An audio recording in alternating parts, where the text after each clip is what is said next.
আমি মাননীয় মন্ত্ৰী মহোদয়ক অনুৰোধ জনাইছোঁ শিৱসাগৰ সমজিলাৰ বেলুনৰ কাৰণে ফেচবুক অলপ আনি পেলাই সৰ্বমঙ্গলা মঙ্গলে শিবে সৰ্বত সাধিতম ভগবতী নাৰায়ণ নমস্তে ওম শ্ৰী বিষ্ণু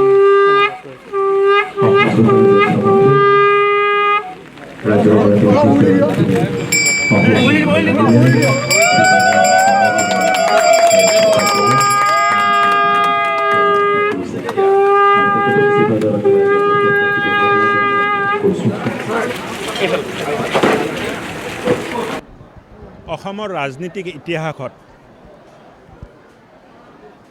এক স্বৰ্ণিম দিন, যিটো কথা চবে পাতি থাকিলে কিন্তু কোনোদিন সম্ভৱপৰ নহ'ল।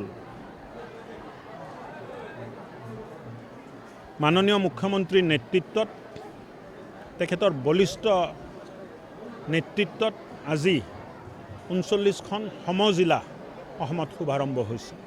ইয়াৰ জৰিয়তে সমতাৰ বিকেন্দ্ৰীকৰণ হ'ব, ইয়াৰ জৰিয়তে প্ৰশাসনিক ব্যৱস্থাৰ বিকেন্দ্ৰীকৰণ হ'ব, ইয়াৰ জৰিয়তে প্ৰশাসন আৰু চৰকাৰ ৰাইজৰ পদূলিত গৈ পাব, আঁচনিৰ ৰূপায়ণ ভালদৰে হ'ব, আঁচনিৰ ভাল ফলাফল অনাৰ কাৰণে যিটো চেষ্টা চলি আছিল ভাল ফলাফল অহা আৰম্ভ হ'ব।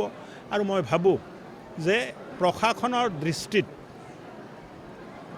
অসম ভাৰতবৰ্ষৰ ভিতৰত প্ৰথম ৰাজ্য যিটো ব্ৰিটিছ ব্যৱস্থাৰ পৰা ওলাই আহি নিজৰ এটা ব্যৱস্থা পৰিৱৰ্তন কৰিছে, আৰু ইয়াৰ জৰিয়তে সৰ্বসাধাৰণ ৰাইজ বিশেষকৈ উপকৃত হ'ব।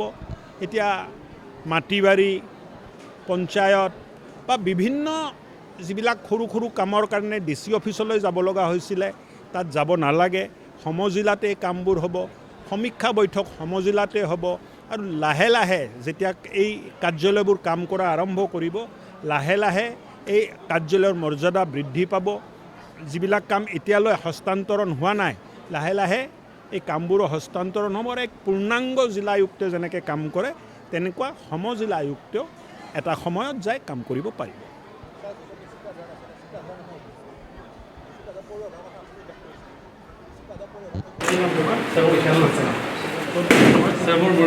চতুর্থমধ্যে নিশলা সিন্ধুভুক্তি ভবিষ্যন্তু ভুজলন্দে সন্দিকা বৈরহন্তি মুখা সহিত মধ্যে ভারত ভক্তনুত্তম নমস্কার অহম সর্বং সর্বং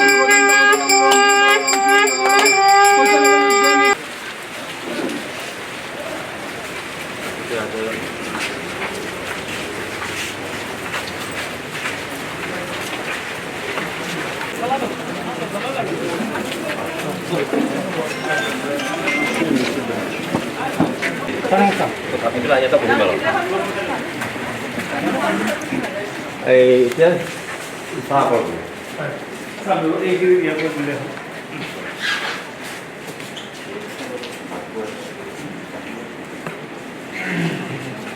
এটা অনুৰোধ জনাইছে আপোনাৰ মানে আমি এটা কথা কৃতজ্ঞ যে পৌৰসভাৰ কি জটিলতাৰ মাজত